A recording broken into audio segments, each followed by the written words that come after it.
Live TV, सच सबसे आगे। नमस्कार, मैं रंजीत झा और आप देख रहे हैं द लाइव टीवी। क्या बीजेपी में महिलाएं सुरक्षित नहीं है? भारतीय जनता पार्टी पर यह सनसनीखेज आरोप लगे हैं। महिलाओं के अधिकार का हनन तो यह भारतीय जनता पार्टी कर रही है, इसके साथ ही साथ महिलाओं की सुरक्षा पर भी सवाल खड़े किए गए हैं। यह किसी और ने नहीं, उनके ही पार्टी में एक अहम पदों पर बैठी हुई नेता गायत्री रघुराम ने यह आरोप लगाया। गायत्री रघुराम ने तो पुलिस में जाने की भी बात कही है। तमिलनाडु भाजपा के प्रदेश अध्यक्ष अन्नामलाई के ऑडियो वीडियो को भी सरेंडर करने की बात कही है, जो उनके पास हैं वो पुलिस को देंगे ताकि इनमें जांच हो सके। गायत्री रघुराम को भाजपा ने सांस्कृतिक शाखा में जिम्मेदारी दे रखी थी, लेकिन उनकी सुनी नहीं जा रही थी। इस कारण से उन्होंने पार्टी के खिलाफ आवाज बुलंद करना शुरू किया, तो उन्हें तो बीजेपी ने सबसे पहले निलंबित किया। उसके बाद अब मजबूरी में आकर गायत्री रघुराम ने कठोर फैसला लिया और उन्होंने पार्टी छोड़ने का ऐलान कर दिया। उसके साथ ही साथ जो उन्होंने बीजेपी पर गंभीर आरोप लगाए वो बेहद चौंकाने वाले हैं। एक तरफ जहां दक्षिण भारत में बीजेपी खुद को स्थापित करने पर तुली हुई है, दक्षिण भारत में पांव जमाना चाहती है, लेकिन इस ऐलान के बाद और इस गंभीर आरोप के बाद ऐसा लगता है कि कहीं दक्षिण भारत में पांव जमने से पहले ही उखड़ ना जाए। कर्नाटक की हालत तो वैसे ही खराब है। अब जरा लल्लन पोस्ट का यह ट्वीट देखिए, उसमें गायत्री रघुराम ने क्या कहा है वो सारी बातें, फिर हम आपको खबर दिखाएंगे और गायत्री रघुराम का ट्वीट भी दिखाएंगे कि यह कैसे बीजेपी पर गंभीर आरोप लगा रही है। क्या बीजेपी महिलाओं के लिए सेफ नहीं है? ये सवाल गूंजने लगा है। देखिए अपने स्क्रीन पर लल्लन पोस्ट का यह ट्वीट। लल्लन पोस्ट ने लिखा, तमिलनाडु में निलंबित भाजपा नेता और अभिनेत्री गायत्री रघुराम ने भाजपा पार्टी को छोड़ने का ऐलान कर दिया है। इस दौरान उन्होंने तमिलनाडु भाजपा पर कई गंभीर आरोप भी लगाए। उन्होंने पार्टी से इस्तीफे की घोषणा करते हुए कहा कि तमिलनाडु भाजपा में महिलाएं सुरक्षित नहीं हैं और तमिलनाडु भाजपा की कमान अन्नामलाई को दे दी गई है और अन्नामलाई पर ही इन्होंने गंभीर आरोप लगाए हैं। इसके लिए आज तक की खबर दिखाए उससे पहले जरा गायत्री रघुराम का ट्वीट देखना जरूरी है। वो इस ट्वीट के माध्यम से प्रधानमंत्री मोदी, अमित शाह, जेपी नड्डा समेत बीजेपी के शीर्षस्थ नेताओं को टैग कर क्या कहना चाह रही हैं। क्या तमिलनाडु में, दक्षिण भारत में भारतीय जनता पार्टी के पांव जमने से पहले उखड़ेंगे अगर ये गंभीर आरोप सही है तो? गायत्री रघुराम ने जो लिखा, I have taken the decision with a heavy heart to resign from TNBJP for not giving opportunity for an inquiry, equal rights and respect for women. Under Annamalai leadership, women are not safe.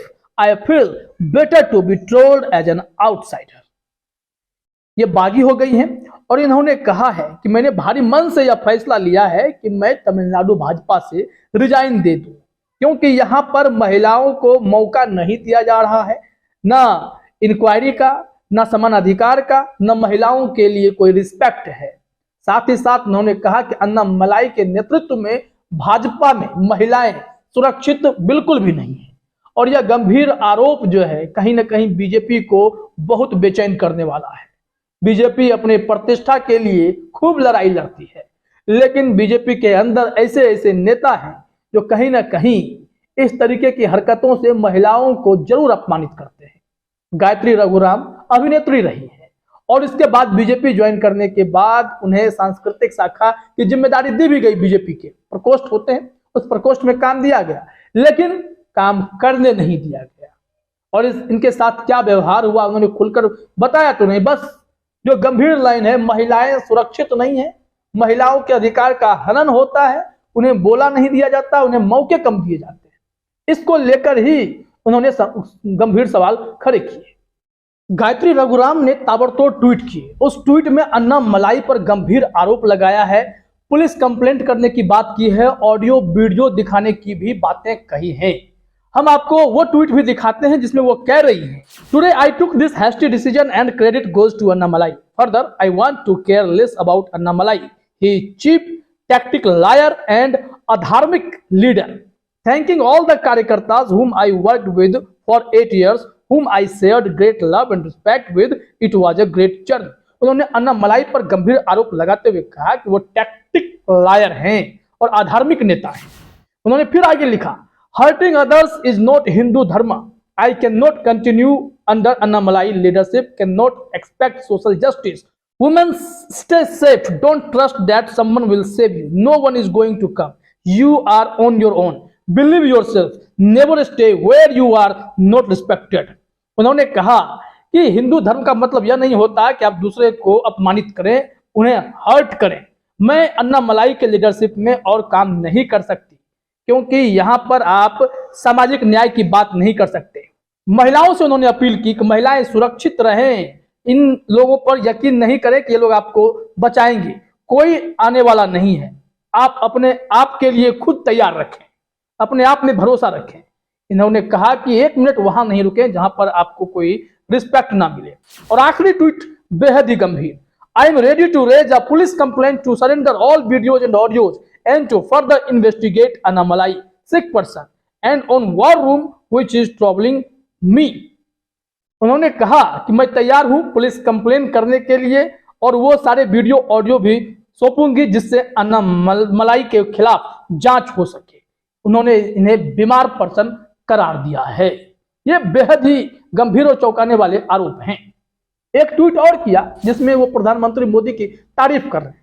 वैसे भी BJP में जो top leadership के खिलाफ बोलने वाले बहुत कम लोग हैं। गायत्री रघुराम ने स्थानीय पॉलिटिक्स पर ही सवाल खड़े किए, महिलाओं की सुरक्षा पर सवाल खड़े किए, लेकिन साथ ही साथ उन्होंने मोदी और शाह को जो है अपना गुरु मसीहा सब कुछ माना है। एक ट्वीट में उन्होंने लिखा, मोदी जी आप विशेष हैं, आप राष्ट्रपिता हैं, जैसे कि देवेंद्र फडणवीस की पत्नी ने कहा था, इन्होंने भी कह दिया, आप हमेशा मेरी नजर में विश्व गुरु और महान नेता रहेंगे। अमित शाह जी आप हमेशा मेरी नजर में चाणक्य रहेंगे। ठीक है, इनके ये टॉप लीडर्स हैं, उनके लिए इन्होंने अच्छे शब्दों का प्रयोग कर लिया, लेकिन जो दक्षिण भारत में चीजें घटित हो रही हैं बीजेपी के अंदर, चाहे वो तमिलनाडु का ही मामला क्यों ना हो, इसमें विवाद खड़ा होता अब दिखाई पड़ रहा है। बीजेपी में महिलाओं की सुरक्षा और अधिकार को लेकर सवाल तो खड़े हुए हैं। मामला क्या है, आज तक ने इस मामले में जानकारी क्या दी? बताया गया है कि दरअसल बीजेपी नेता त्रिची सूर्या द्वारा एक महिला सहयोगी के खिलाफ असंसदीय भाषा का इस्तेमाल करने पर उन्होंने इसका विरोध किया था। और हुआ क्या कि इन्होंने इसके खिलाफ आवाज उठाई तो फिर इन्हें सस्पेंड कर दिया गया था। आज तक ने लिखा है कि इसके बाद उन्हें पार्टी को बदनाम करने वाली गतिविधियों में शामिल होने का आरोप लगाते हुए 6 महीने के लिए निलंबित कर दिया गया था। उन पर नवंबर में यह एक्शन हुआ था। इससे पहले अन्नामलाई ने कहा था, गायत्री रघुराम लगातार पार्टी की गैर कानूनी गतिविधियों में शामिल रही है, इसके लिए उन्हें 6 महीने के लिए पार्टी के सभी पदों से निलंबित कर दिया गया है। पार्टी कार्यकर्ताओं से गायत्री रघुराम के संपर्क में नहीं रहने को कहा गया है। तो अन्नामलाई ने तो यह निर्देश दे दिया कि कोई भी इनसे संपर्क नहीं रखेगा, कोई इनसे बात नहीं करेगा, और इन्हें निलंबित कर दिया गया। लेकिन किस लिए? क्योंकि इनके पार्टी से किसी ने अपशब्द महिलाओं के लिए कहा और इनके खिलाफ यह मुखर हो गई, आवाज बुलंद करने लगी, तो भारतीय जनता पार्टी के उन स्थानीय नेताओं को दिक्कत होने लगी। अन्नामलाई ने इनका साथ देने की बजाय गायत्री रघुराम को निलंबित करना ही पार्टी के लिए मुनासिब समझा। अब तो सवाल उठेंगे ही, क्या महिलाओं का शोषण बीजेपी में जायज है? अगर कोई आवाज उठाए तो उसकी आवाज को दबाने के लिए उनसे पद छीन लीजिए, उन्हें पार्टी से निलंबित कर दीजिए। क्या यही चलता रहेगा बीजेपी में? अब यह सवाल तेजी से फैलेगा, क्योंकि भारतीय जनता पार्टी खुद को विश्व की सबसे बड़ी लोकतांत्रिक पार्टी, सबसे बड़ी पार्टी के तौर पर दिखाती रही है, और ऐसे में महिलाओं के अधिकार का हनन करना बीजेपी के लिए कहां उचित है? और असुरक्षित है का क्या मतलब है? क्या बीजेपी में स्थानीय नेताओं ने कोई गलत तरीके से महिलाओं के साथ बिहेव किया है? क्या कुछ ऐसा हुआ है जो गायत्री रघुराम खुलकर नहीं बताई है?